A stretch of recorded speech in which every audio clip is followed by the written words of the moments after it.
God creates dinosaurs. We've got the Sad Boys Book Club here.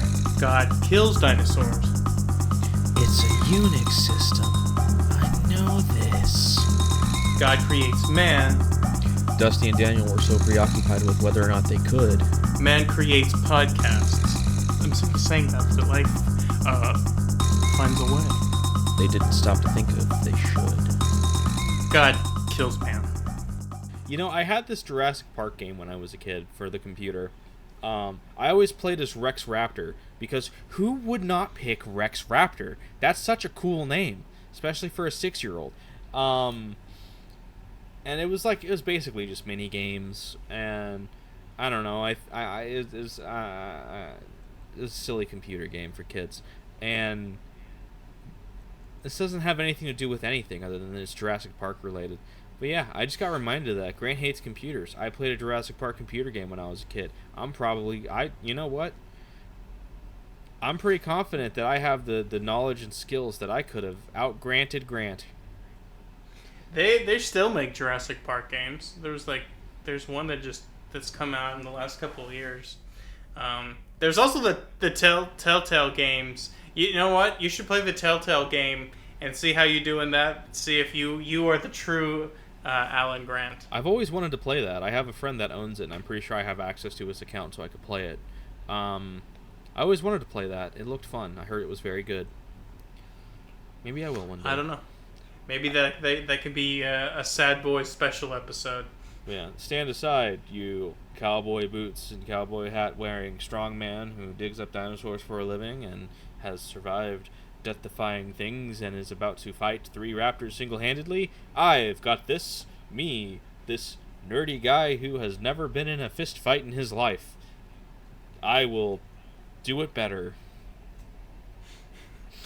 Well, we'll get to that when we get to the fight, but I have some thoughts. About Grant or about the fight? About Grant. Ah, yes. Like, you have thoughts right now, or you want to just, when the time comes? When the time comes. Okay. So they make it upstairs, and the kids are trying to escape the raptors. Grant's following the noise of the raptors, and eventually they collide. Woo, we made it. So now there's 3 raptors staring them down, and Grant's like, alright, you kids get into the control center. Gennaro, you get with them. You start doing the power shit. I don't know. I'm gonna take care of these raptors. I got a plan. So they slide into the room. They're locked in. There's no other entrances, so they're, for all intents and purposes, safe. The raptors are closing in on Grant. And he dips into the egg room, and we get Grant versus the Velociraptors. It's 3v1. Finally, an even match. So I've alluded to this, I think possibly in every episode, at the very least in the first one and maybe the last one. This is one of my favorite parts of the book. I love it. It's great. It's I think in the movie there's not a lot of actual offensive against the Raptors. It's more so just trying to outsmart them enough to move on to the next room until the T-Rex eventually comes in and is like, "Rawr, I'm a T-Rex. Ooh, I'm eating raptors." And dun dun dun dun, all that fun stuff, and they have their little victory dance. They're flying. The pterodactyls are there for some reason, flying alongside the helicopters. Everything's all fine and good. All good times. So yeah, we don't get an actual fight. Don't drop my guitar. That's a bad idea. A fight with the raptors, and we get it in the book, and it's so good. I love it. So yeah, Grant's like, I gotta figure this shit out. So he theorized. I don't remember. Do you remember if he actually talks about this at the very beginning when they're in Montana, about how he theorized about raptors eating the eggs of other dinosaurs? Yes. Okay. He did say that. Okay, so this is a reincorporation of that.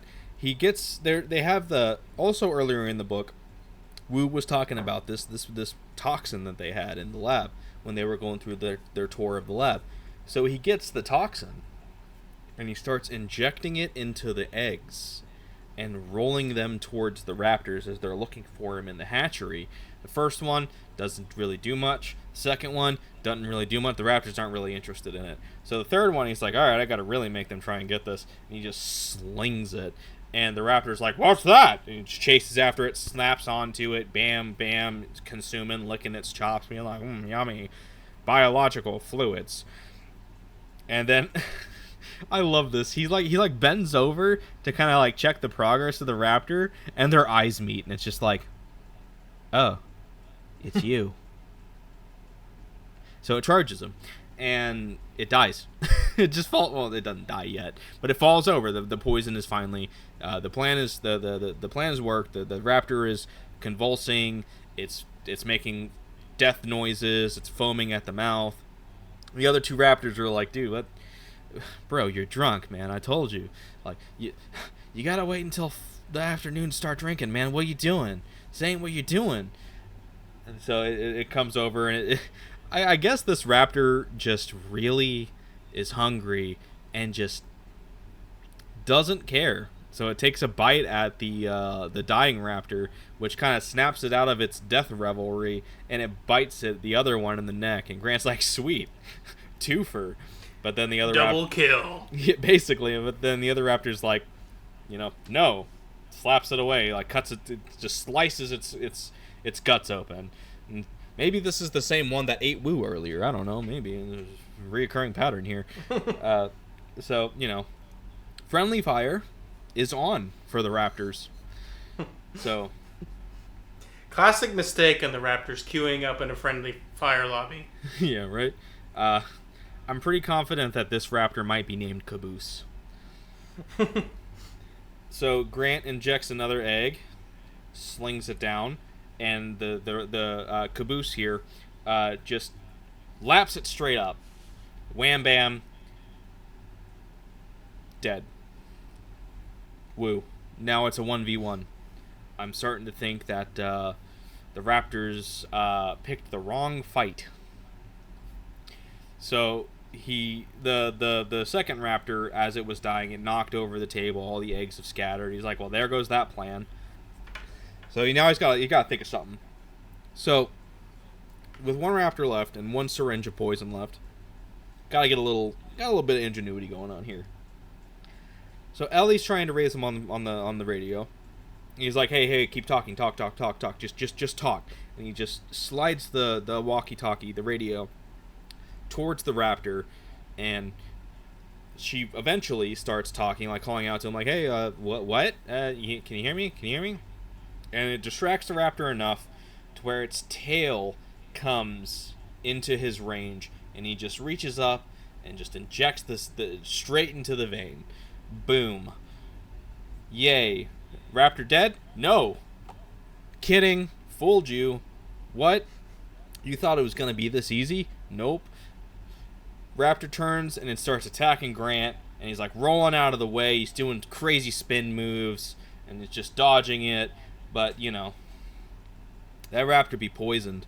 Slashes him in the back, and then eventually he's up against the wall, and he's like, this is it, and it's rearing up, and it leans back and then falls back and dies. Woo. Get L'd, get ratioed. 3v1, more like 1v dead. Stupid Raptors. Dr. Grant really clutches up. He gets the team wipe here. Yeah, we should have called these Raptors Larry, Curly, and Moe, because those are some fucking stooges. Yeah, they I'll be here all week. Big L, massive L for Team Raptor here. And I just got to say, again, feel weird about the way that obviously, again, couldn't really be avoided, but man, Crichton does not spare the I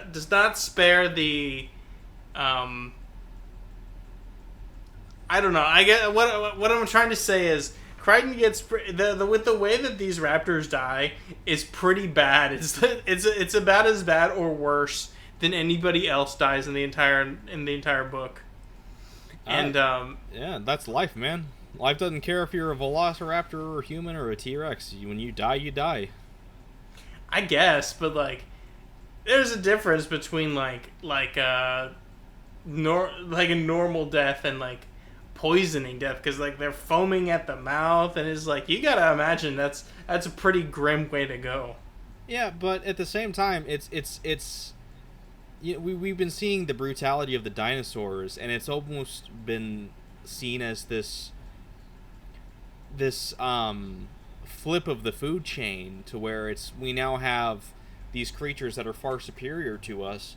But when you see what happens when these dinosaurs are going up against somebody that actually is capable of finding a way of outwitting and not necessarily overpowering, but dealing with them, you see that, well, it may have been brutal the way that they kill, but they can be killed just as brutally. It's honestly, it's a nice kind of like, I don't even say this as a joke. It's almost a kind of poetry to the death that they inflict and the death that's inflicted on them. That's true. It's very much a dinosaur equivalent of you reap what you sow. That's true, but the dinosaurs are not. They can't really make the moral judgment. There is not really a moral judgment to the raptors trying to eat you, though. Not that there necessarily is for the humans either, but it's the whole reap. I don't know. It's just the reap what you sow thing doesn't really, to my mind, fit. But I don't know. Maybe it does. It's just, but the raptors. You're kind of hitting on something though, like this idea of the brutality of the dinosaur versus the brutality of man. Especially as we get to the end here. I don't want to speak out of turn here, but there's a couple of incidents that show both the brutality of the raptors and the brutality of man, or not the raptors, but of dinosaurs, and the brutality of man. Yeah, but to wrap up this this climax of sorts. So now with the threat ostensibly dealt with the exception of the two raptors who, if you remember, have been gnawing through the bars to try and get at Malcolm and Harding and Hammond and all them, they need the power on now. And Tim has been, in the meantime, he's just been clicking on things and going through menus, and Lex is being Lex and not making it any easier. He's constructing additional pylons. Yeah, basically. I don't want to go into the nitty-gritty of it. It's basically a lot of just trial and error. And eventually, Tim just kind of presses through enough buttons, and with a little bit of help from Gennaro, who knows just about as much as Tim, they get the power back on. And it asks him, where do you want to direct the power? And it's like the safari, the lodge, the maintenance, or other. There's a couple of options. And he's like hearing on the radio, them being like, oh my god, they're coming, the raptors are coming, ah! And he's like, which one should I choose? I guess the lodge. And he chooses the lodge, and boom, we're having fried raptor for dinner tonight, boys. Yeah, the raptors get sizzled up real good here. Yeah, and I love how like Muldoon and all of them are like, woo, yeah! They're like just like cheering, just like shouting up, just, you know, we never get one thing. It's one of the most iconic lines from the movie, but it leads to one of the biggest travesties of the movie. Is we never get the line "clever girl" right before Muldoon gets killed, because I'm about to lay a fat beat on this little track here. Muldoon's still alive, boys. He made it. Yeah. There's that was one thing that surprised me the first time I got through this, or I listened to the audiobook, you know. Yeah. There are two big fates that shocked me going through it the first time that I'm very happy with in the book. We'll get into the second one later. But since Muldoon is, for all intents and purposes, done with the story, he has a couple more appearances and he says a few lines of dialogue. It's basically just kind of flavor at this point. Muldoon's story is basically done. Ellie Sattler's story is basically done. We'll say Ian Malcolm's story is basically done. It's not. There's like a very, very small... And it's... Only in hindsight can we say he has a death fake out. But at the time, that wasn't the case. We'll get into that more in a little bit. But like their stories are basically done for all intents and purposes, with one little minor exception. Tim and Lex's stories are done. All that's really left in terms of like characters doing things is, no, I'm sorry, Ellie's story isn't done. I lied. I'm sorry. I take that back. Grant, Ellie, Gennaro, and Hammond are like the only major characters that have some real plot left going for them. I take back what I said about Ellie. Also, Harding exists. Remember Harding? He's there. Yeah, he's fine. He basically only just shows up at the very end from this point on, though. Yeah. So they've fixed the problem. All they needed to do was have the power back on, and everything would be fine. The Raptors are they're sizzed up. Dead. Let's think about. Let's do some. Was it what was it? 2 + 2 = 4. Quick maths. So there was the raptor that got exploded by Muldoon. That's 1. There's the 2 raptors that were on the ceiling that got electrocuted at the end. That's 3. The 3 raptors Sizzed killed up. by 3 raptors killed by Grant. That's 6. The one that's locked in the freezer. That's 7. Am I missing something, or is there one raptor that's still alive?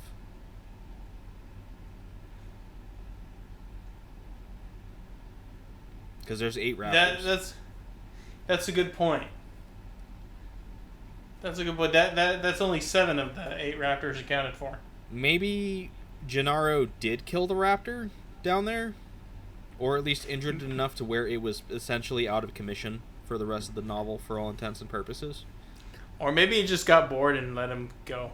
It was just like, I'm not feeling this one. I'm gonna be honest with you. He's like way too much hair gel on this guy. He's gonna taste really weird. I'm not feeling this. Maybe Gennaro like knocked it out or something, or maybe when it flung Gennaro away and he got away, it was like searching for him, and it finally makes its way out of the maintenance area, and it's like, whew, man, got a little turned around, guys, but don't worry, I'm coming. And he looks up and he sees in the window 3 of his brethren getting methodically murdered by one man, and then he looks over to the other side and he sees 2 of his other brothers.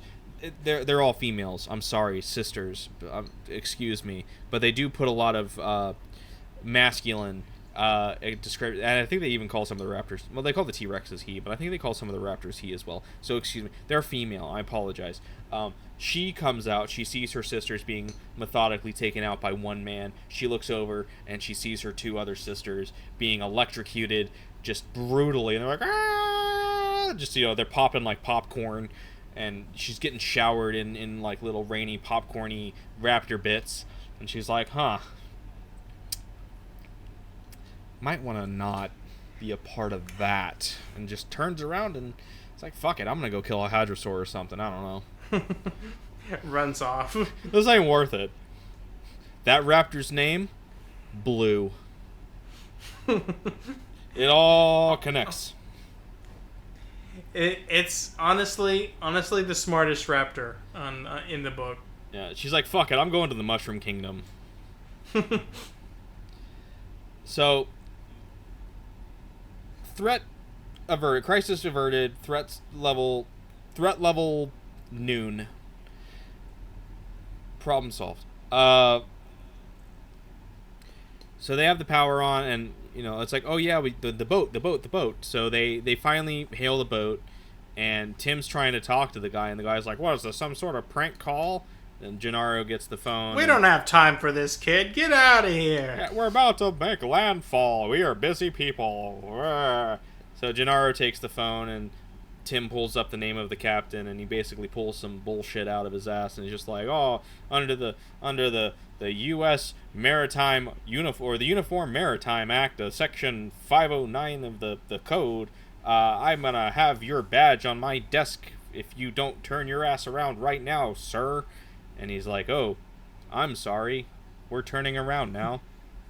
And so with like feet, like hundreds of feet away from land, they're like, oops, and just turn around and start heading back.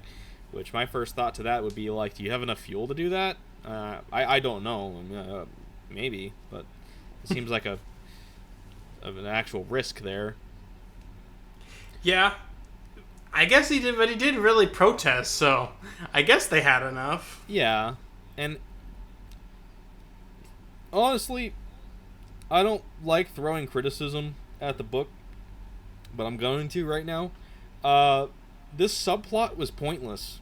They see the raptor babies in the boat, and they're like, oh shit, there's raptor babies. And it gives them, I guess, the sense of urgency of time that they have to get back to the lodge, outside of, the urgency of needing to get back to the lodge, period, because they're in the middle of a park full of dinosaurs that are hunting them down.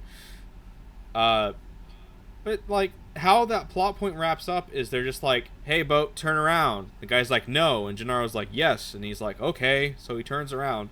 And then they go and find the raptors and kill them, and that's that. They're like, oh, wow, look, there's juvenile raptors on the ship. Pow, pow. That solves that, I guess.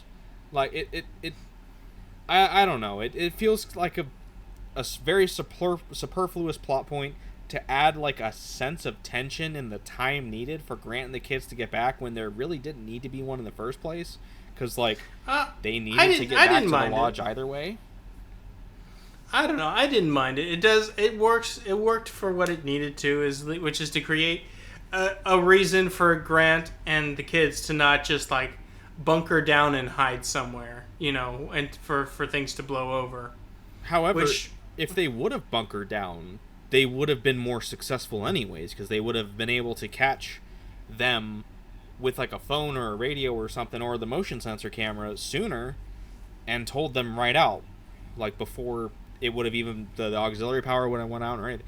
Like, if they would have bunkered down, they would have been more successful. Yeah, but, like, they don't know that necessarily. They're working with imperfect information. They just know that, oh shoot, the raptors are gonna make it to the mainland and spread all over Central America and all that.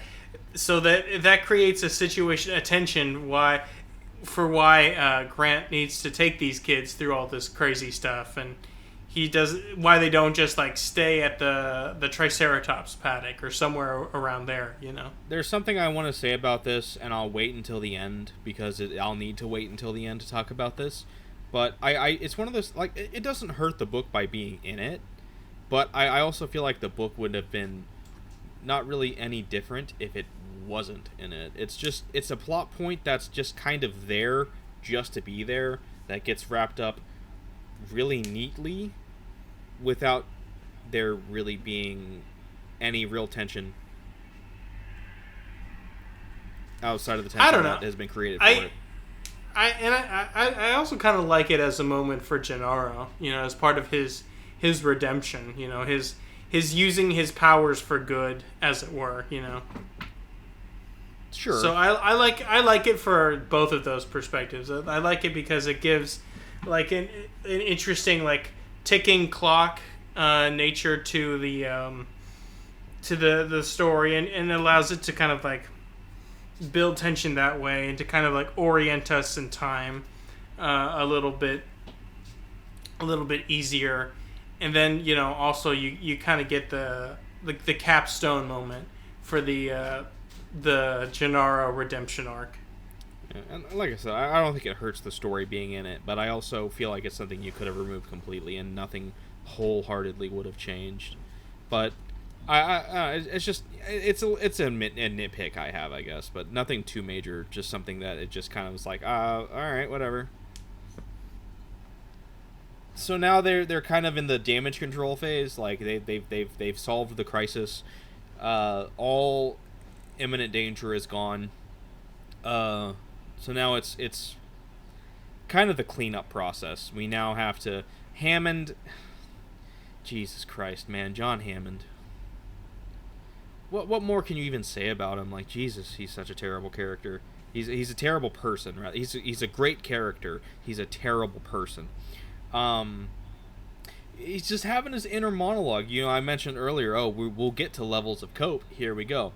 He's sitting there thinking to himself as he's heading back to his bungalow. He's like, problem solved. Nothing really, we lost some people, but you know what? It's just part of the experience. We'll adapt and we'll do better next time, And also, they mostly sucked, and that's why they died. Yeah, that's kind of where he just starts going through the list of named characters that have died so far. And he's just like, that Ed Regis guy sucked. Didn't need him. What did he know? That Arnold guy sucked. Didn't need him. What did he know? That Wu guy sucked. Didn't need him. What did he know? Isla Nublar off the coast of Costa Rica sucked. Didn't need it. What did it know? I'm gonna go find my own new island, and I'm gonna make it all again. I've got my embryos that are stored off in that offshore location, so I'll get someone that has vision. That's what it is. They liked vision, and I feel like that might apply to Arnold and Regis, but definitely does not apply to Wu. But whatever. Hammond's an idiot. Can I just throw this out here? It gave me very late end of Donald Trump's presidential term vibes. Like, he's talking about all these people that he hired, that he, obviously he handpicked, and was like, oh, these are the best guys for the job. And now here he is, like, at the end of everything. The immense failure, has everything is collapsed around him, and he's just grousing about how terrible those guys are, without like an ounce of self-reflection of like, what is the common denominator here? Even let's say they are all bad, but what's the common denominator? He hired them. It's just showing like an astonishing lack of self-reflection. Self-reflection. Yeah. So Hammond, he's so up his own ass, and this guy sucks so much. Like, Jesus Christ, he even gets a little racist with it. But he's like, oh, these Costa Rican workers, oh, they're lazy. They don't really work. They're not hard work. I don't need them. No. And oh god, if ever we needed some just desserts in this novel, least surprising racist character. If we're passing out awards, he gets the Just Desserts award, and he also gets the least surprising racist award. Yeah, John Hammond is just terrible. He sucks. I hate him. So he hears the loud roar of a Tyrannosaurus, and it scares the shit out of him. And I just love the idea of this 76-year-old man trying to run away from the sound of a T-Rex, and he ends up falling down this hill and breaking his ankle. And I love how after this happens, we get a cutaway to Tim and Lex in the control room, and she's like, oh, that's neat, can you make it roar louder? He's like, yeah. She's like, I want to try. And it's like, the kids just did this. And Hammond, he hears the roar again, but it sounds odd. Then he hears the kids over the intercom, and he's like, those damn kids.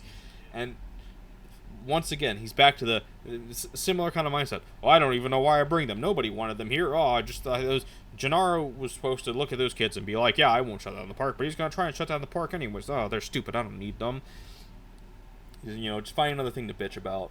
And so, he's trying to work his way up the hill. And what happens but some compies come, and he's just like, oh, no. They only attack wounded or dying things. And he's like, oh no, that won't be me. And before I go further, you mentioned this earlier.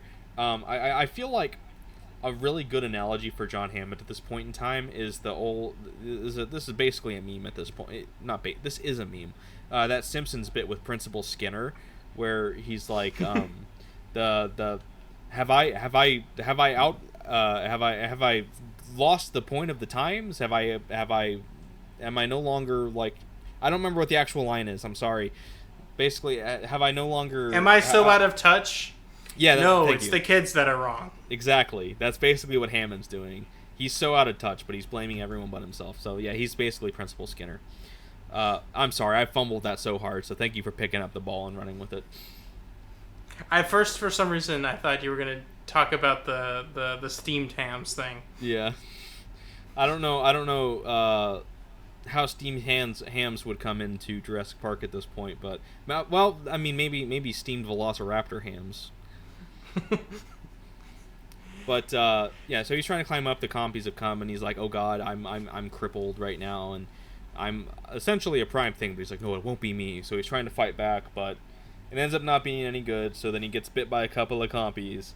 And he remembers how he heard that there's a bit of euphoria that comes from their toxin that kind of paralyzes them but makes them happy. And I love it. He's just sitting there and he's like, you know what? It's fine. I don't care. Oh, that compy's biting into my neck and eating me. Whatever. And John Hammond dies, eaten by compies, like a little baby. Yeah, that's actually like babies, as we see from the early part of the book. Wow, congratulations, Daniel. You picked up what I was laying down. Oh, okay. Well, it's fair. a double thing, because the babies got eaten at the beginning of the book, and John Hammond, as I've said in the past, acts like a little baby. It's like poetry. It rhymes. It's like an ogre. It's got onions.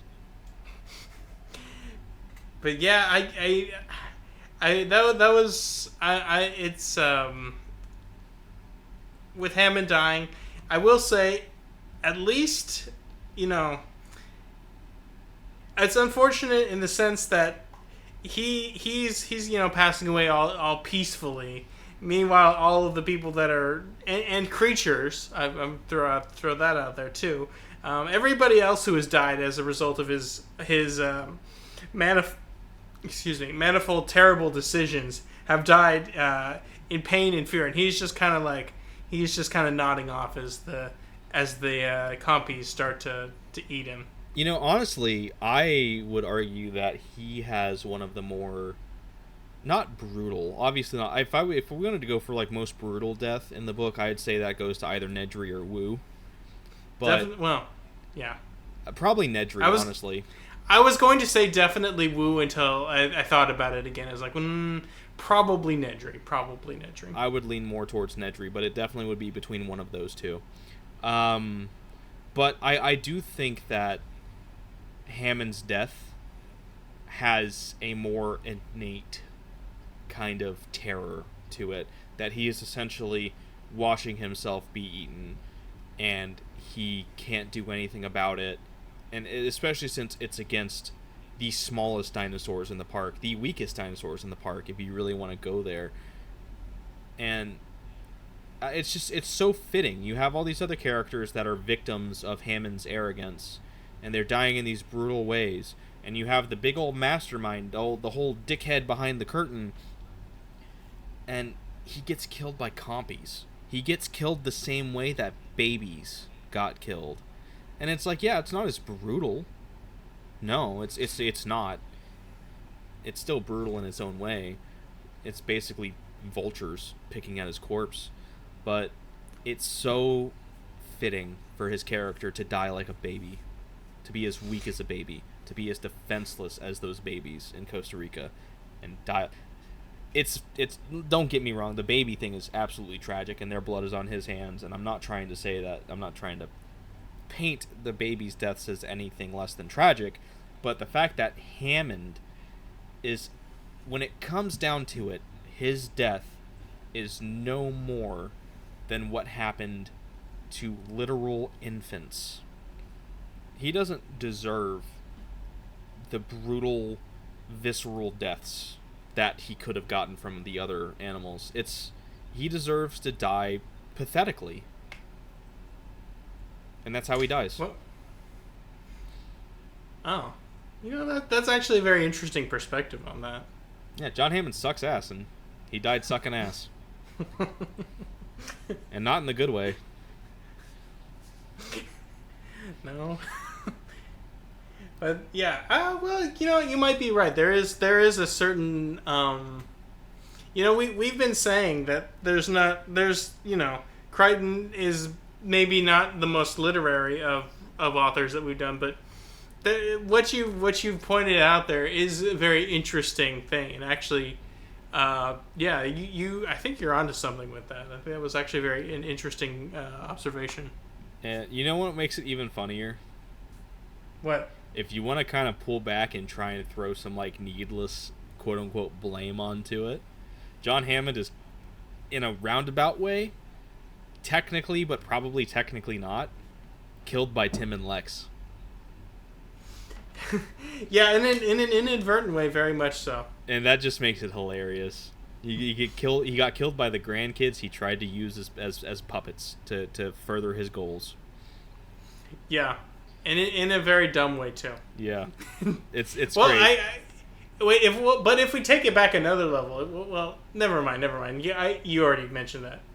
But that's kind of that is kind of funny. There's just so much, and it's dark comedy. There's so much just kind of ironic comedy to John Hammond's death that it's satisfying. He's the only character in this book that I was so just, I don't want to say happy or excited or anything like that, but it was almost like a relief of sorts. Like, because it's one of those things to where it's like, if you'd only seen the movie and you're reading the book, kind of like what happened with me, you're expecting Hammond to make it out, because Hammond makes it out in the movie, but he's, as I've said before, he's a very, very different character. He's all of everything that's happened at Jurassic Park in the movie has visibly shook Hammond. He had all of the best intentions. He did this for all of what he thought were the right reasons, and everything went wrong because it had to go wrong. And he's pissed at Malcolm throughout the movie because Malcolm's telling him he's going to fail, but it's not because he hates Malcolm because Malcolm is some evil person that's trying to stop him from making all his money. It's because Malcolm's trying to stomp on his dreams. So it's a completely different context, that he might have the same interactions with certain characters, but the context changes who he is in that. And so Hammond surviving in the movie is tragic, but Hammond dying in the book is karma. Yeah, I see. Yeah, I agree. It's the dichotomy of John Hammond, and that's why that's one reason why, despite not being the tightest of adaptations in terms of a one-to-one, the movie still excels so well. Even when it diverts from the book like that, it does it in a way that you keep the heart of it, but you change enough to where you get a new perspective, a different meaning on it, and it doesn't take away from the book, but it adds to the movie. That's why the movie's still phenomenal. I love it. I love movie John Hammond, and I love watching what happens to book John Hammond. So yeah, that's the end of John Hammond. It's I don't want to say it's great. I don't want to glorify a man dying in a fictional book, because this is all of this is said through the lens of this is fiction and this doesn't mean anything. So any of my personal feelings or enjoyment don't reflect anything outside of within the realms of this fiction. Sure. But there is some form of catharsis. Yes, thank you. That is exactly what I'm trying to find. There is a form of catharsis in John Hammond's fate, because he's just spent the entire book just being this curmudgery old asshole that only cares about himself and the money he can make, and he keeps pretending like he means more than he does, and he's taking advantage of everybody he can in any way that he can, and he dies like a baby. It's great. It's poetic irony, probably. I don't know. Anyways, so in the movie, sorry once again, they get the power back on, the problem solved, and they have their little after the fact thing, but it's them ostensibly leaving the island. Movie's over. Woohoo! No, we get one final bit in the book, because if you remember, when Grant found the egg way back on the tour, it was like, there's nests. We have to find the nests. So now that's back. It's like, our work's not done. We have to find the raptor nests. And the plan now, I don't remember, I think Gennaro is the one that's saying that the Costa Rican military is going to be coming, and they're going to bomb the shit out of this island. Like, everything is going to get killed. I need to raise a nitpick here. What's up? Two nitpicks, I guess, technically. One, specifically that Costa Rica does not have a military, and did not have a military at this time either. That's like one of the things Costa Rica is famous for, is for abolishing their military. And two?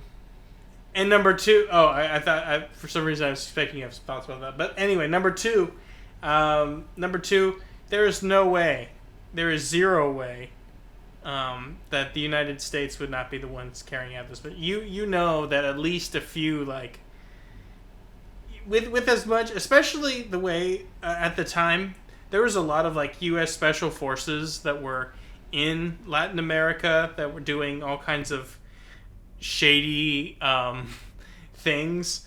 So there's like a 0% chance that this would be carried out by like some sort of like U.S. special ops guys, even if there was such a thing as a Costa Rican military. Sure. I think we can safely assume, because someone makes the inference that, I forgot who it was, that the reason why it's going to take long for anything to happen anyways is because it's going to have to go through Washington first, because there's no way Costa Rica is not going to contact the U.S. about this. So, yeah. Either way, I feel like the U.S. has its hand in this. They're probably directing it. Even if they're not the ones that are doing it themselves, they're probably still the overlords on this operation, so to say. Yeah. That's fair. But I don't know. That was just a couple things that really stood out to me at the end of this book. Yeah. But before that, before they leave and before the attack happens, they got to find the nest. Why? I don't know. I really don't. They gotta count the raptors. I don't know what difference that makes if they're about to glass the whole island, but I kind of had to agree with Gennaro here, to be honest with you. They were like, no, it's your responsibility to clean up your mess. And it's like, okay, that's kind of fair. There's a kind of logical sense to that, and ethical logic that I can kind of trace. But at the same time, it's kind of like, but what difference does it really make anymore? Like, why are we counting that? Everything is about to, like they were saying, the military is about to come and just exterminate everything, you know? Yeah. I think the scene that we end up getting with the nest is worth its inclusion in the book because it's a really beautiful scene. But I do find the reasoning to get to it very strange. I don't know why they need to count the eggs. I don't. What does it matter? What is it gonna do? Other than have Grant be like, yes, there were 33 eggs, 34 eggs.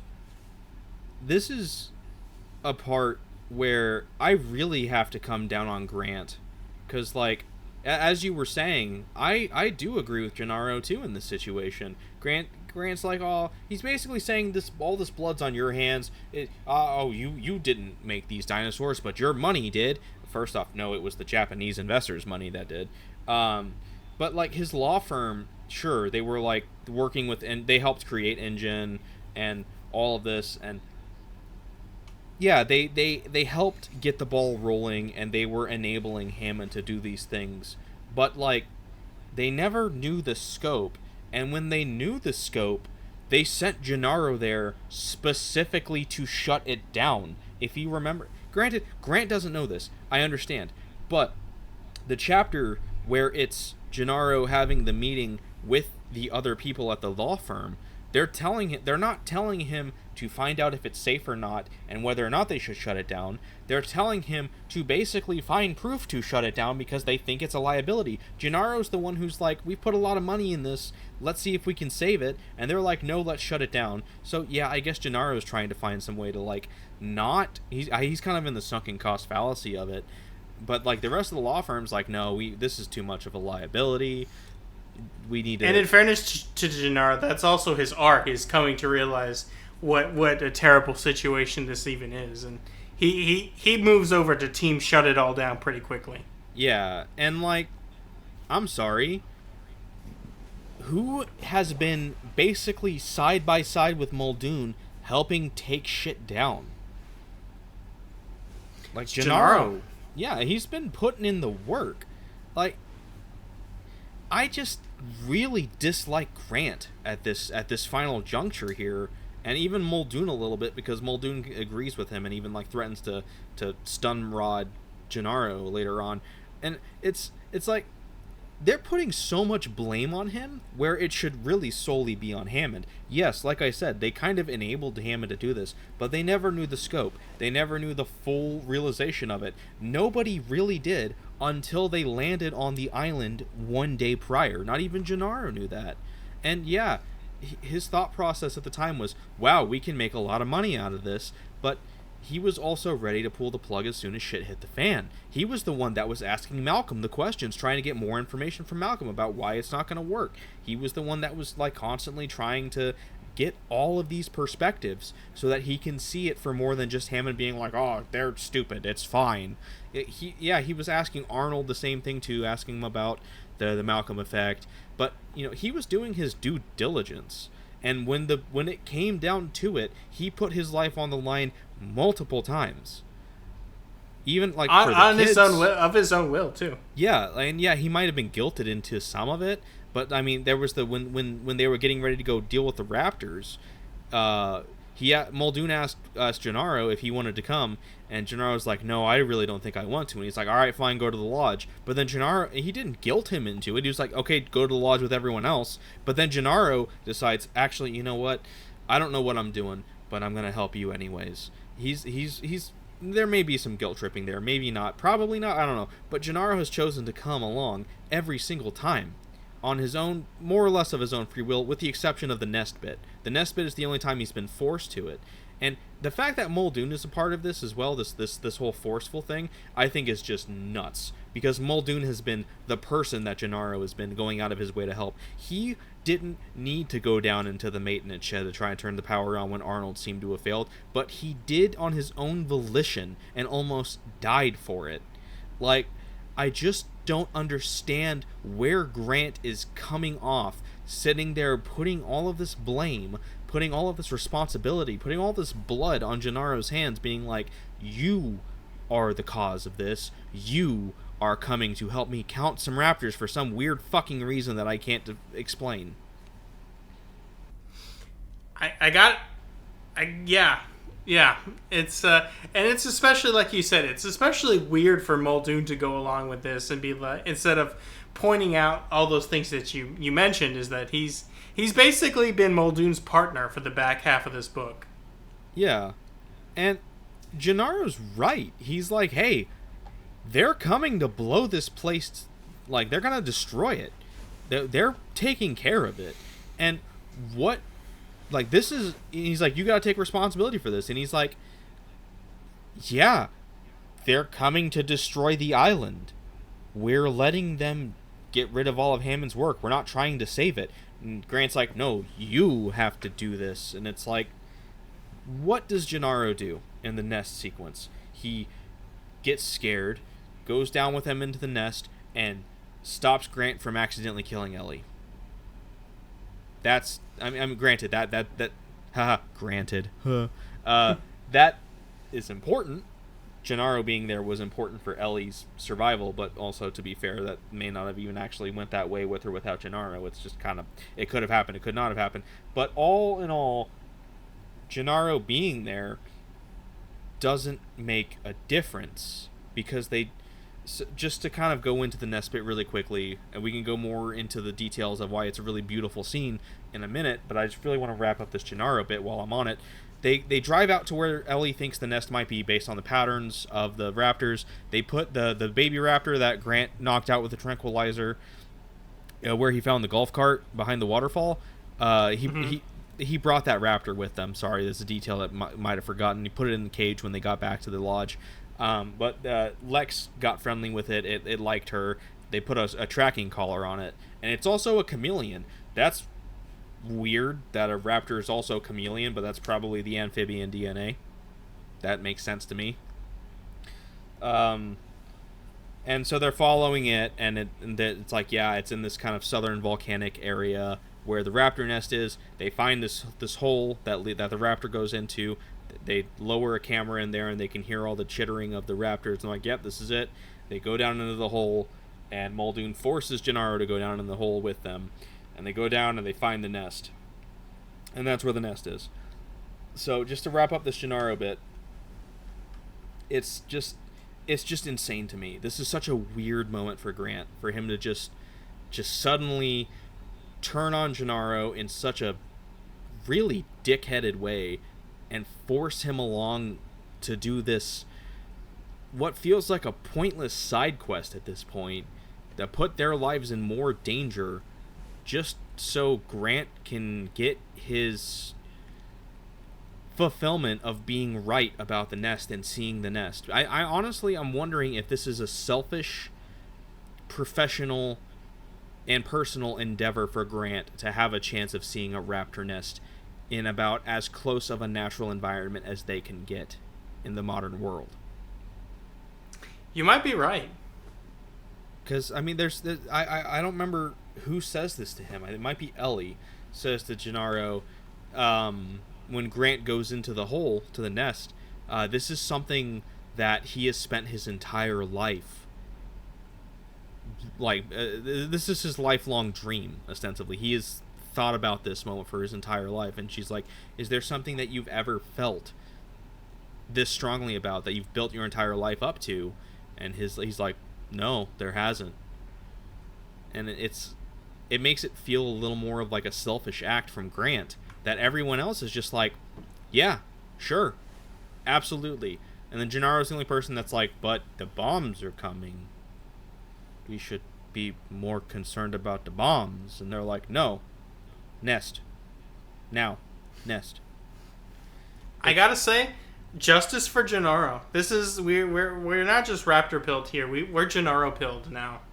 Yeah, it's a strange moment to where I'm fully on the fuck Alan Grant train. Like, he's an asshole in this situation. He's in the wrong. Ellie's in the wrong. Muldoon's in the wrong.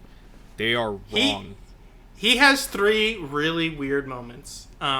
One, the dinosaurs are the parents thing. That was really weird. 2 was him getting weird with the raptor in the nursery. And 3 is here. It's like 3 are just really like head scratcher moments from Dr. Grant.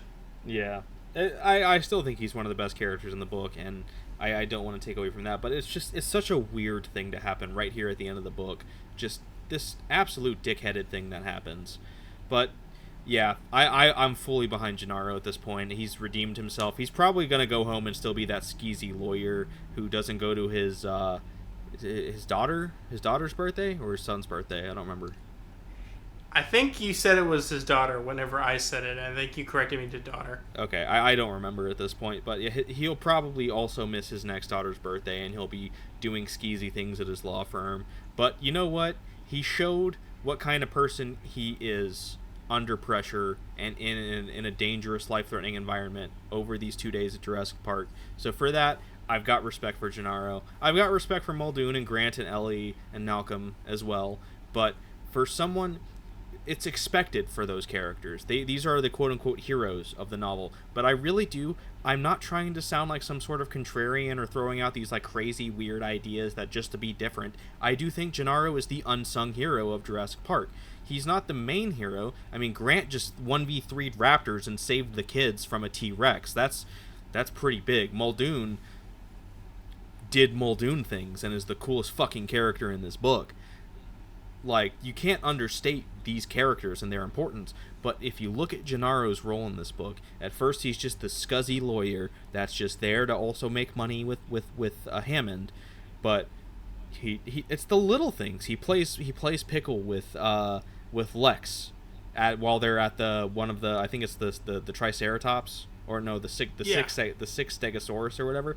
He takes that time to play with Lex, which I think is about around on his daughter's birthday. That's something. I don't know if that's intended, but hey, that's something.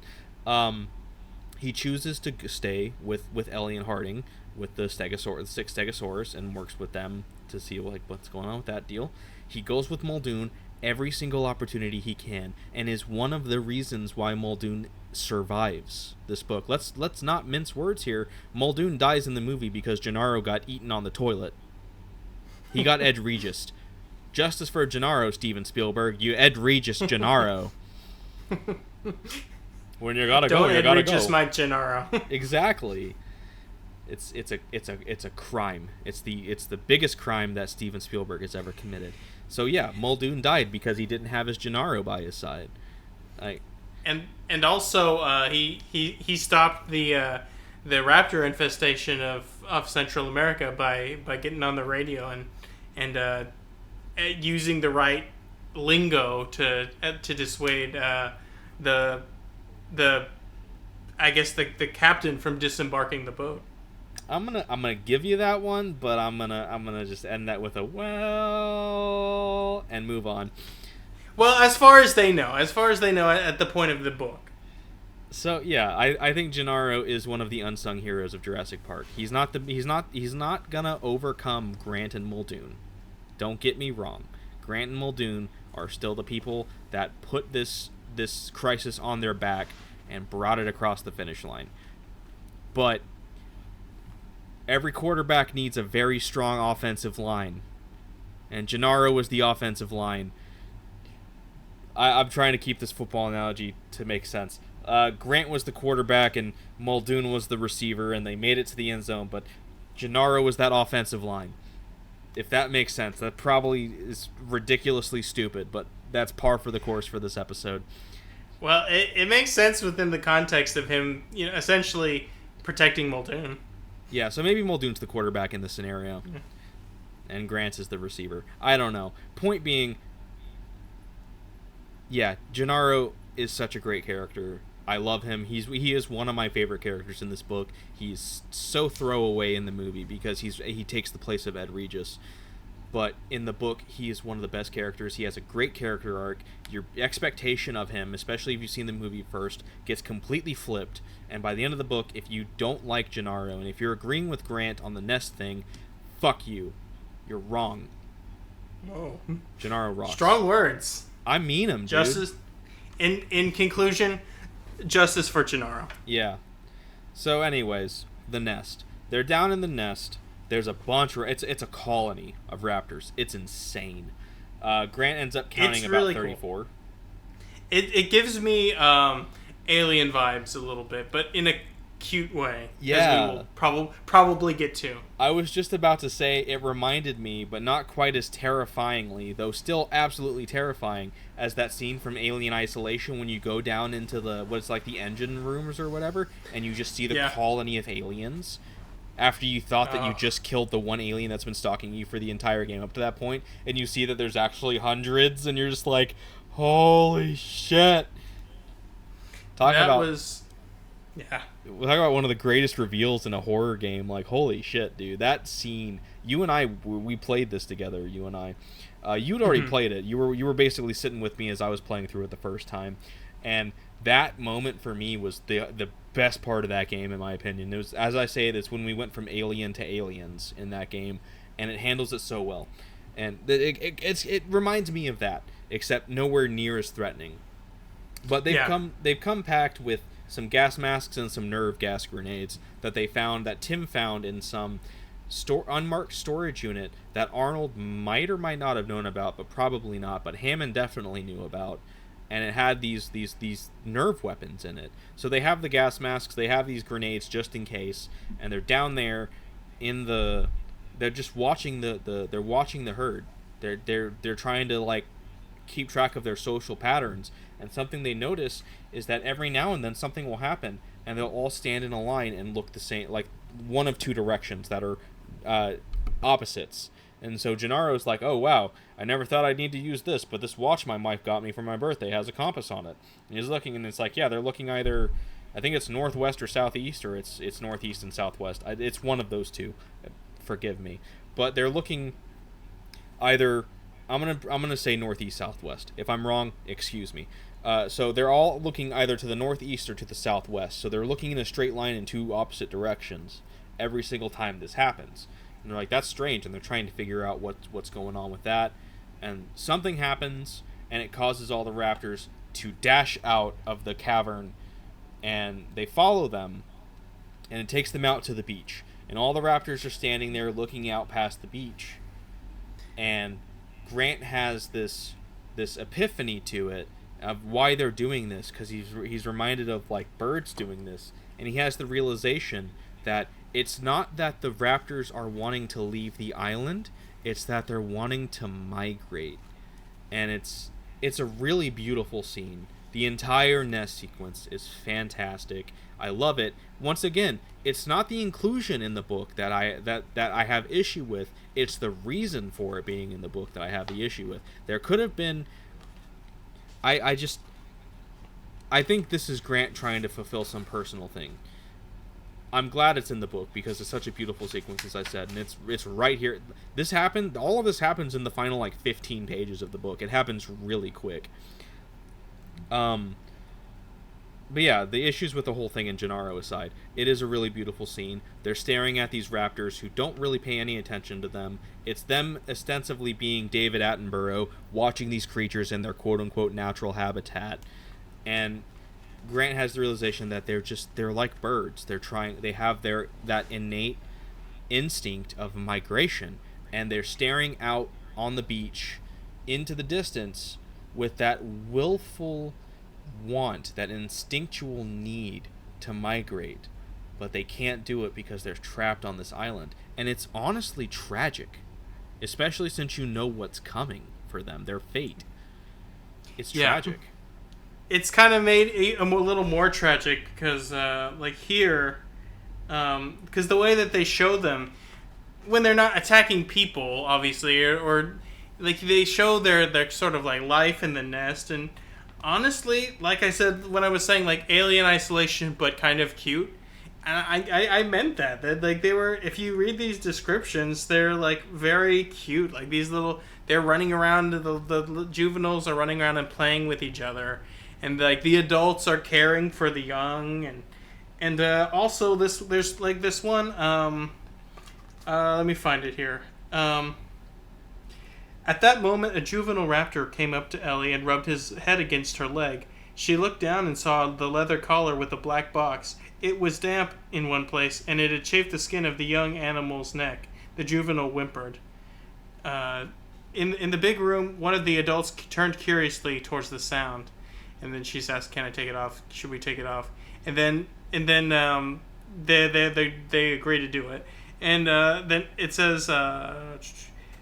The adults snorted and bobbed their heads. Ellie petted the little juvenile, trying to soothe it, to silence its whimpering. She moved her hand towards the leather collar, lifted back the Velcro tab with a tearing sound. And then, essentially, I'm just going to keep going.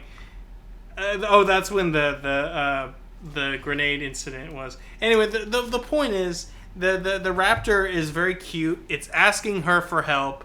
It's intelligent enough to know that she can do something about it, and is grateful to her later. It's just I don't know. It gives me a sort of sadness a little bit to see, like you're saying, when knowing their fate, that they're just about to get napalmed and destroyed and all that. It's just you really see these are just creatures. There's not really a malice to them per se. It's just they're in another sense, they too are victims of Hammond's hubris. Yeah, and it goes back to what you said earlier about having sympathies towards the raptors. And when I said I hinted towards this, I said I have no sympathies for the 8 main raptors, but I do have sympathy for the raptors. This is what I'm talking about. It's these raptors, and it's yeah. If they would have seen any of them, they would have treated them the exact same way as the other 8 did. It really comes down to a difference of context and perspective but it's the same animals all the same as the 8 raptors that we watched them systematically kill after they killed a lot of them in the same way. But it's the difference of seeing them as predators, as seeing them as killing machines, as opposed to seeing them as they lived, as they interacted as a commune. And that's really what kind of is the difference maker, to where you can, and it's the same thing with the T-Rex. When the T-Rex was knocked out by the trank, and Tim's looking over at it asleep, and Lex is sitting there like, "Oh, I hope he dies," and Tim's like, "I don't." He's looking at it as something more than just this creature that's been chasing them and trying to eat them for the last few hours. He sees it as this living thing that is only doing what it knows, what it's essentially been programmed to do, not so much so from the whole Dr. Wu genetic side of things, but programmed to do as a Tyrannosaurus Rex. It's instinct, it's natural calling. It's not an intelligent creature, it is a creature that does what it knows. And that's the tragedy of it, that even Tim sees in the T-Rex after it almost ate him a minute ago. And that's some maturity in Tim. Now, Tim's a really good character too. Yeah. So we see a similar thing with the raptors in the nest, and it's a very powerful scene. I think it really kind of hammers home the tragedy of Jurassic Park. Yeah, it's a story of the hubris of man trying to play God and create things that don't belong, and watching how those things that don't belong are, one, dangerous, but two, there's a beauty in that danger of how these creatures were real. They lived, they existed, they died, they were a piece of this earth, a piece of the history of this earth, and they matter just as much as we do to that history of the earth. Maybe I'm looking more into this than I probably should, but there really is a beauty to that. There's a lot to really kind of take from this, to see them as more than just killing machines. Yeah. Well, like it's exactly what I said. They and what you said with the T-Rex, they're only acting as they know how to do. Like there's, they in a certain extent are also victims of Hammond. Yeah, that's exactly what I was about to say, is all the humans that have died in the last couple of days, and even before that, the quote-unquote construction accidents that have caused some fatalities, all of those people have their blood is on John Hammond's hands. And you could say the exact same thing about it's more than 292, because I don't think a lot of those raptors are counted on the system. The 300 plus dinosaurs that were killed in Jurassic Park, their blood is also on John Hammond's hands. They are just as much victims of John Hammond as the people on the island that were killed by the dinosaurs. Even the raptors, even the T-Rex. Yeah. I would say, yeah, absolutely. And that's why this book is so fucking good. It, for lack of a better term, it humanized the dinosaurs. Yeah, that was one of the great...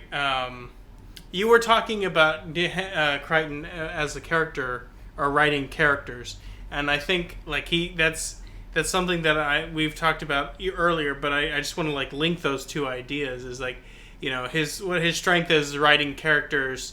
He does a great job of characterizing the dinosaurs, and as such, he gives them a real pathos, a real like you're saying, you feel there is a tragedy in their existence, Yeah, this is not a happy ending. The end of this book, it's not the heroes triumph and they escape the dangers and they slayed the dragon, they rescued the princess, and they go off and live happily ever after. No, the heroes, quote unquote, they survived the dangers, sure, and the evil madman was slayed by his own creation. Dr. Frankenstein was killed by the monster in the end. But just like in Frankenstein, the monster itself wasn't really a monster. It was a monster of the situation that it was brought into, but it wasn't truly a monster. That's, there's the same questions asked in Frankenstein. You can pull similarities from it. Maybe I'm reaching, but I'm gonna reach anyways. You're on it. You're on to something. Yeah, it's the same thing. The dinosaur, like the analogy here is Jurassic Park is Frankenstein's monster and John Hammond is Dr. Frankenstein. That's really what it is. And at the end of Frankenstein, Mary Shelley's Frankenstein, you get that with Frankenstein's death, the monster coming onto the ship. I'm sorry, spoilers for Frankenstein, by the way. Spoilers for a 200-plus-year-old book. Yeah, Frankenstein has died on the ship from the crew that are sailing to the North Pole or something like that. And the monsters come on the ship. He visits the dude who Frankenstein told the whole story to, and he's basically, he's crying over Frankenstein's body, basically being like, "Woe is me! I did this to myself. I'm no better than Frankenstein. I did this. I brought this man to his death. Now my life has no meaning." And that's the tragedy of the story of Frankenstein. And it's you can pull the exact same things out of that for John Hammond and the dinosaurs. But I don't know. I guess in terms of the Frankenstein analogy, I think it's up for interpretation on whether or not you think because there's the whole it was actually Frankenstein who was the monster the whole time, and the monster was the victim, despite the fact that the monster killed a lot of people, a lot of innocent people. Well, not a lot, like 3 or 4 or 5. I don't remember the exact number. More than one, and they were all innocent people. The monster is a monster in his own way, but he was the monster that Frankenstein created. I'm going off on a weird tangent about Frankenstein right now. It's a very, very good story. Everyone should read Frankenstein. Salt that one away. I have an idea for that one, but keep going. I'm sorry, spoilers if you haven't read Frankenstein either, Daniel. I'm sorry. But yeah, to pull it back, they're definitely no. Okay. Oh, you know what? I'm gonna really lay. Frankenstein. There is the interpretation that he was the monster in the end, and the monster was forced to be a monster because of Frankenstein. And you can pull that exact same thing with John Hammond and the dinosaurs. So yes. I am making this work. John Hammond was the monster. He created these monsters, quote unquote, and they committed these atrocities on these innocent people, still all the same, but they are the monsters of his own creation, and by that he created a monster he didn't create the monster in himself, he revealed the monster in himself that had always been there. So yes, Jurassic Park is just a retelling of Mary Shelley's Frankenstein, boom, which is also a prequel to Leviathan Wakes. It all comes back around. The extended Mary Shelley cinematic universe. Yeah, but no, it's that's why this book is so fucking good. You can pull these things to it. I just related it to Frankenstein, and I do feel like it worked. We related it to Alien Isolation, a video game that came out in 2014. Like, this book is so good. Michael Crichton did such a great job with it. There's so much you can take from it. It's so beautifully written. It's such a beautiful story. It's a tragedy at the end of the day. Even more outside of the people that died. The dinosaurs are part of the tragedy. When they leave the island, so let's really wrap this up. So they're sitting there watching them. He figures out that they just want to migrate, and then the helicopters come in, and Muldoon got picked up by a helicopter outside the nest, I guess, at some point. I don't know. He's on the helicopter now. And the helicopters come in, and they're like, get on. We're doing the bombing now. They've picked up everybody. They're the last 3 that need to be picked up. So Gennaro survived. Woo! They're leaving the island, and they're looking back. Grant's looking back, and he's seeing the bombardment. He's seeing the red haze of the explosions through the fog as Jurassic Park is being destroyed. And it's right there. He realizes that all of these things that he still hasn't seen, that he'll never see, and it's the true tragedy of Jurassic Park, is that we got to see, even just for a day, a man-made microcosm of what life might have been like 65 million years ago.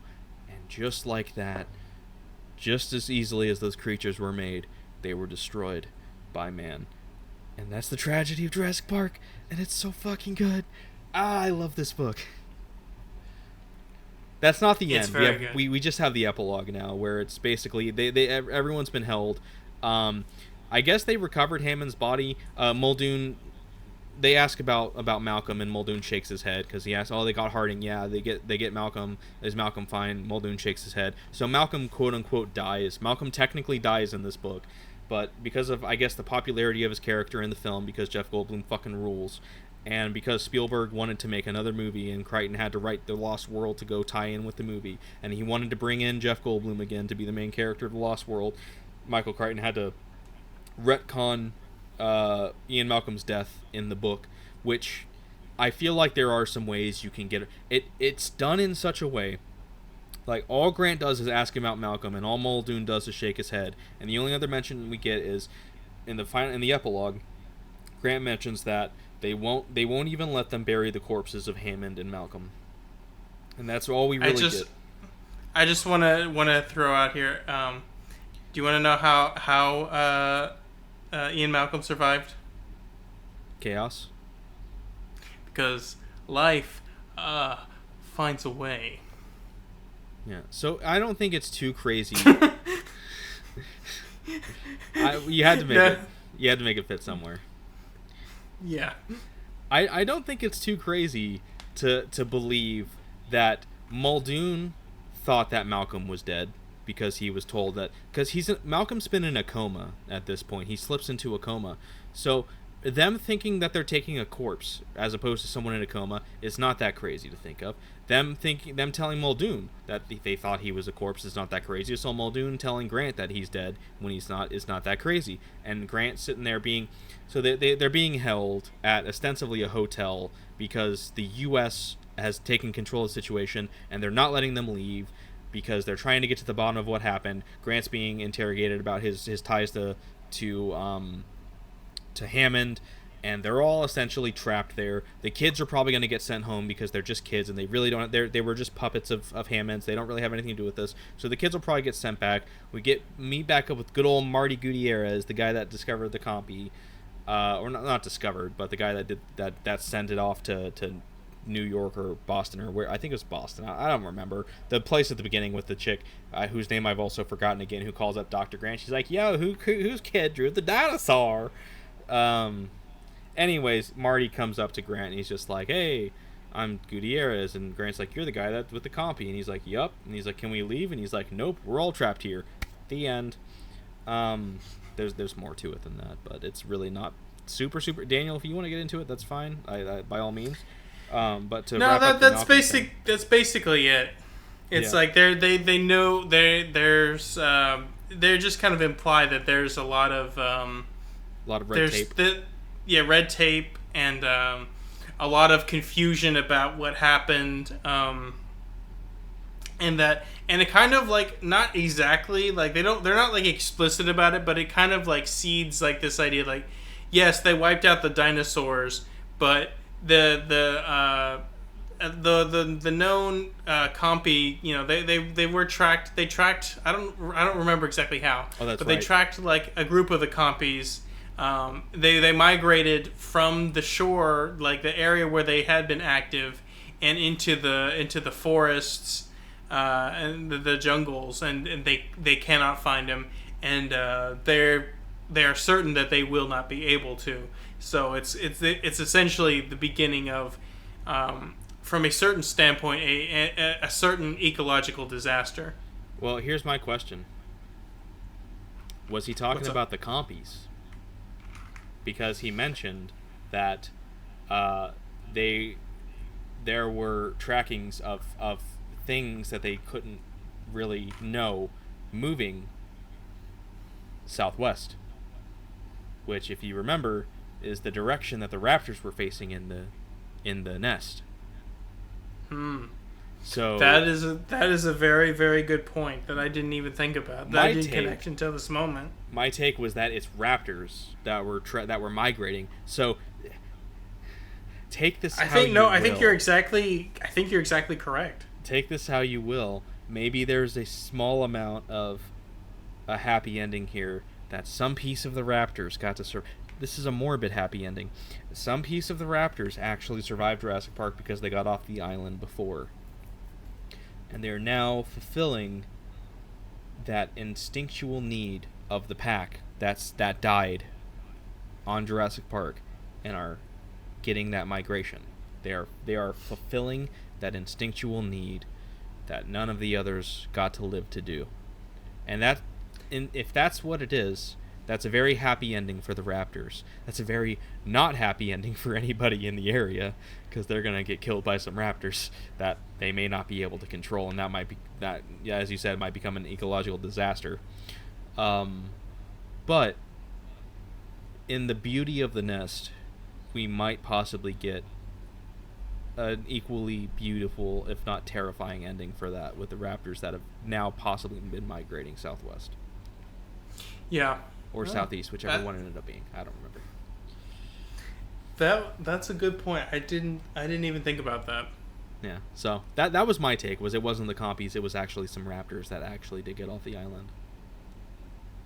Maybe we will find out in The Lost World whenever we get to that. I don't think I've said this yet, but this book is really good. It was phenomenal. But to wrap up Ian Malcolm really quickly, so Yeah, since Grant was basically told by Muldoon that Malcolm was dead because Muldoon was told by someone else that Malcolm was dead, I don't think it's really crazy. I highly doubt Grant was shown the corpse of Ian Malcolm. He was just told that they can't bury the corpse of Ian Malcolm.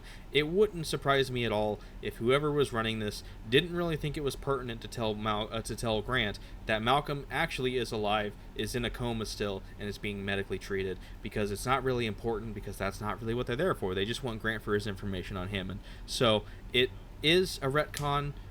Michael Crichton fully 100% killed off Ian Malcolm in Jurassic Park. But to say that it's a crazy leap in logic for Ian Malcolm to have survived based on the book itself to be in the Lost World, I don't think it's that crazy. We're going off of information that's being told to the characters. It does not have to be reliable. Yes, his blood went septic, but he was on antibiotics. They were saying he had to get help or else he would die. It's not crazy to think that he could have survived. It really isn't. Yeah, I was gonna say, as far as retcons go, this is a very palatable one. Yeah. So I'm okay with reading into this as Ian Malcolm did not die at Jurassic Park. Because he did not canonically, even though as far as 1990 was concerned, he did. Right. But that's Jurassic Park. That's it. Daniel, we're hitting real close to 3 hours recording. This is going to be by far our longest episode we've ever done. Yeah, do you wanna get some final thoughts on this mammoth of a book? So, final thoughts. Well, I would say basically, possibly as a result of our conversation here, which I've quite enjoyed, and I hope you all have as well. I think this may be my favorite of the books we've read. And I'm going to give an apology, in fact, to Mikey Kreitz, of saying that he is not a very literary author. I think Dusty made a very strong case for a lot of there's a very strong some stronger literary elements and themes that run in through this book, and just great book, very fun. There's some things that probably haven't aged as well, and there's some things that I think Crichton probably would expound on later that are not so good, like this idea of like this sort of I don't know what to call it, eco-nihilism and climate change denialism kind of situation. Not so good, but outside of that, I think it's a really good book. It's a lot of fun and a lot of interesting stuff going on, a lot of interesting ideas. I think over the course of this discussion, it may be my favorite book of the ones that we've covered on the Sad Boys Book Club. Yeah, it's one of the main reasons why I wanted to do this with you in the first place, is having that sit down, having that conversation where we can talk about the book and do more than just look at the words on the page, close the book, and call it a day. We can get these discussions going to where we might actually find more to it. Because I'm gonna level with you. I did think that the raptor scene in the nest was beautiful, but a lot of my conjecture, a lot of the things that I was saying in this today were very off the cuff. And I don't think it's something that I would have gone as deep into, even so much so as pulling out the Mary Shelley thing with Hammond and the dinosaurs, or the tragedy of Jurassic Park as a whole. I don't think I would have come to that without this conversation. So it's adding that extra level of discussion, of intuiting into the book itself, more so than just reading it and calling it a day. And maybe that's why they want you to write papers on books in school, in high school, and college and whatnot. Maybe that's why, so you can get these deeper meanings, these deeper feelings for the book out of it. You can bleed that rock dry, instead of just reading that last page, shutting the book, and thinking, damn, that was a good book, and then putting it on your shelf and never thinking of it again. So that's why I love these discussions so much. That's why I'm still doing this. It's why I want to keep doing this, even though editing these is a nightmare. It's not hard. It's time consuming, and I have a busy life as it is. That the editing it's not fun all the time. Sometimes it's fine. Sometimes it's awful. But it's worth it, so I can have these discussions, so that I can have this time spent with you where we talk about these books that we've read, even if they're not always the best books though I don't think we've read a bad book yet personally, but who knows, we might eventually. I don't know. I feel like I'm kind of meandering here, but that's the thing that I really love about it, is it allows us to really find these deeper meanings, to look at the book more than just what it is on the surface, to try and dig down and find some deeper meaning to it that may or may not have been intentional by the author. And this is a great example of it. This book is, because on the surface it's a really fun sci-fi novel about dinosaurs in the 20th century.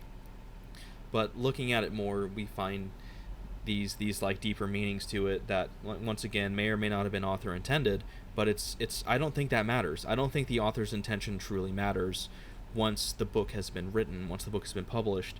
If Michael Crichton wrote this book purely, I don't think he did, for the record, but if for some reason Michael Crichton was like, I don't know, I just like dinosaurs and shit, so I just wrote this book and that's that, that might have been his purpose for Jurassic Park. That might have been what he got out of Jurassic Park, but that's not what Jurassic Park is. It's what it is for him.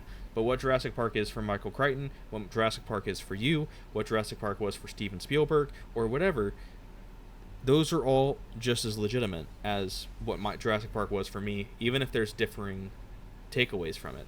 That's why I think author intent doesn't always matter at the end of the day. It matters for the author, and that's it. Dusty really said death of the author. Yeah, I understand. That's literally the literary analysis theory of death of the author. I'm fully aware of it. I'm just saying it in so many more words. And that's fair. That's not me saying that the author's intent doesn't matter full on. My point is that if your takeaway differs from the author's intent, that does not delegitimize your takeaway. It does not delegitimize the author either, but it does not mean that you're wrong. What you take from the book, what you infer from the book, what extra meaning you add to the book to increase your enjoyment is more important to you than what the author says the book is for you. It's all personal. Yeah. And every person's opinion is just as important on it as anyone else's, including the author's. That's my point on that. Well, most people's opinion. There's some really dumb people out there. Sure, a good faith opinion, an opinion that actually put forth the effort to try and give the book a fair shot and try and get a fair opinion on the book. Like, yeah, if someone comes and is like, dinosaurs are cool and John Hamm is bad and the dinosaurs are bad and the dinosaurs die and Alan Grant is cool, then that's just it's surface level, and that's fine. But it's surface level. Yeah, I don't know. This has been really good. I think you hit on some interesting stuff there. That you could say that this does kind of have shares a lineage with Shelley, and I would say goes back all the way to ancient Greece. Like this idea of like the hamartia, the fatal flaw, the what do you call it? The hubris of man. Really, we're dealing with some like classical themes that like go all the way back to the beginning of storytelling, and it's you could see that it's and that there's something kind of poetic about that, in the sense that this is about like dinosaurs, and the dinosaurs are like their lineage within the world with like avians, and I don't know. There's something kind of interesting about that idea as well. Is like it just about it, how it exists in this in the broader literary canon, that kind of thing. Yeah, it's one of those things to where it's like it shares a lot of themes and a lot of archetypes with a lot of other books that have existed, a lot of stories that have existed throughout the history of mankind. But the important thing is not so much, because there's a lot of common themes in a lot of books, and that does not make those books unoriginal, like the hero's journey being one of the more common ones. And it's not their use that makes a story unoriginal. It's their execution that determines whether or not a book is original. And I do think that while Jurassic Park carries these similar themes, these similar structures to something like Frankenstein, it's how it's used.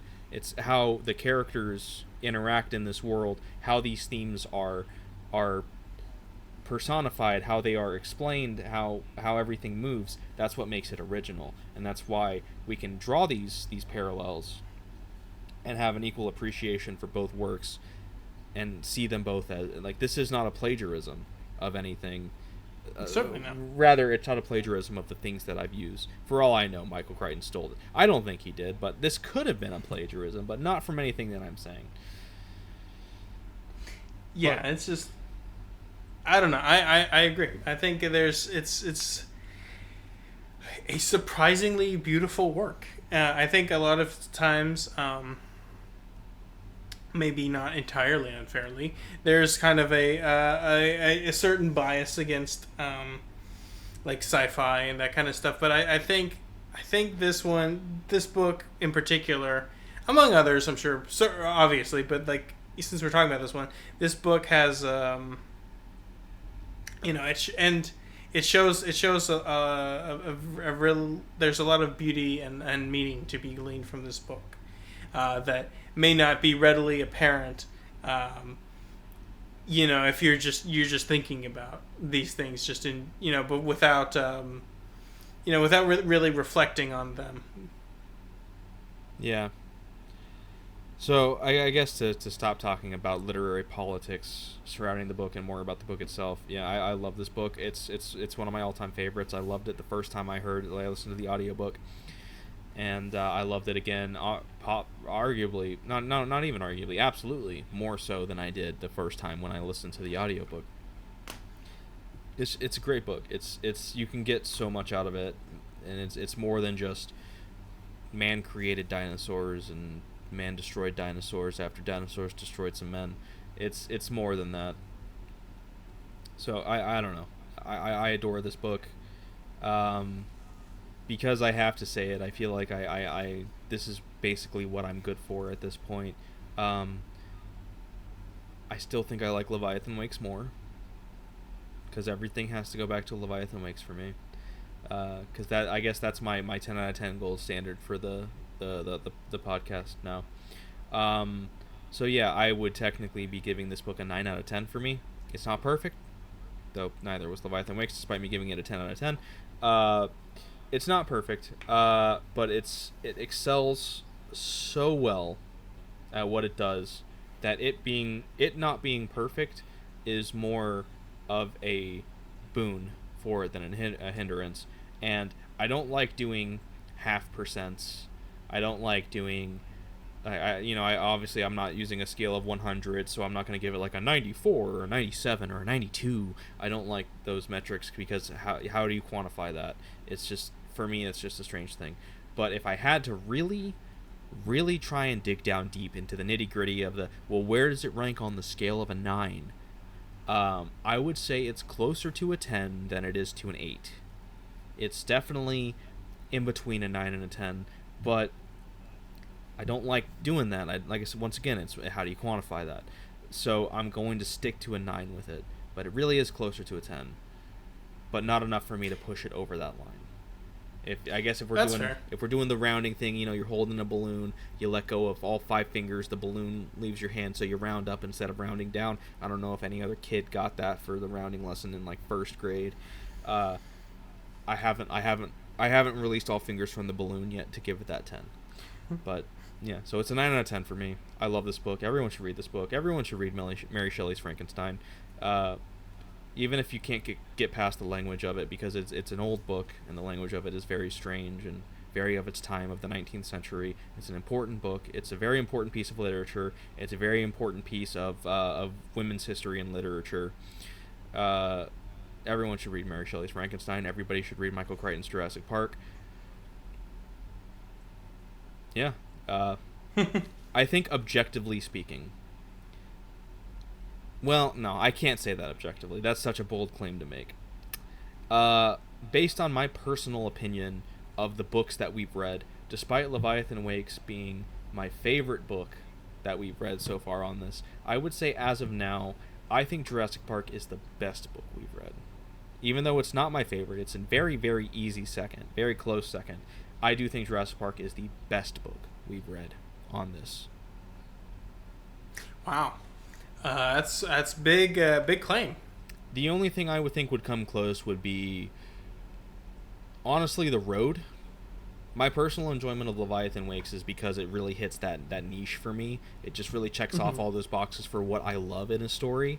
So that's why I have it so high personally, and why it's my favorite personally. But if I want to look at it as a more like as a book, as a novel, as what it means, I think Jurassic Park is our number one so far, probably followed by The Road, and then maybe distantly The Stranger. In terms of importance for literature. Wow, big words from Dusty here.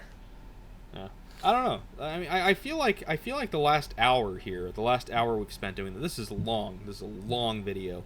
It will be probably cut in half. I feel like the last hour here is proof enough of that. Like, The Road had so much to it in terms of what it meant for humanity and what it meant for what it means to have that human spirit, the survival of it, that the goodness of humanity in a world full of black and bad. And with The Stranger, of what it is to be a person, what it means to be an individual, what it means to be an outcast.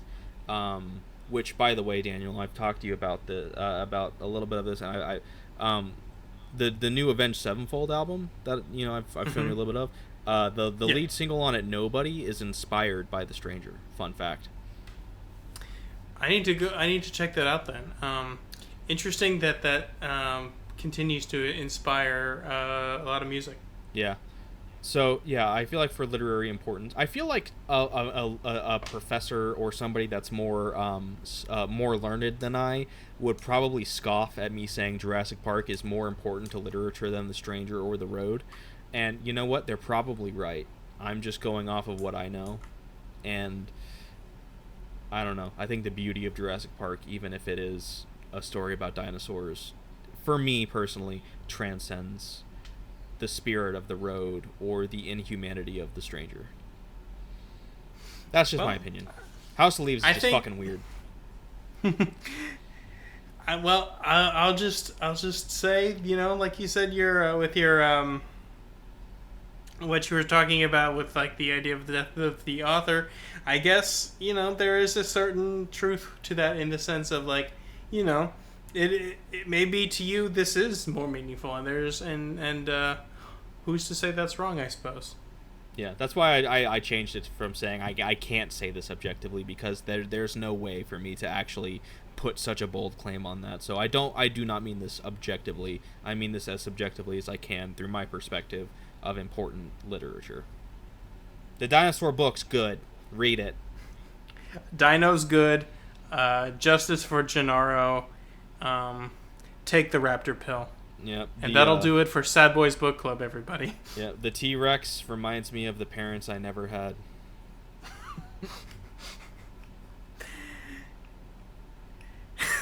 Dad, I'm trying to figure out some sort of like daddy issues T-Rex joke, but I can't. It's not coming. Yeah, thank you, everybody. This has been the Sad Boys Book Club. This has been Jurassic Park. I'm sad now. Well, don't be too sad, because we will be rejoining you all, hopefully, in the near future for yet another book. But, thank you, everybody, for coming with us on this one. I know it's probably a little bit longer than we expected, but thank you for everybody, and we will see you all next time. I feel like the raptor standing at the beach looking off in the distance as the helicopter flies away, but the helicopter is this book, and I finished the book, and it's now leaving me. It's going back on my shelf, and I'm that raptor with that longing to migrate, but all I can do is just sit there and watch this book fly away, because there's nothing more it can do for me. Thank you, everybody. Take care. See you next time.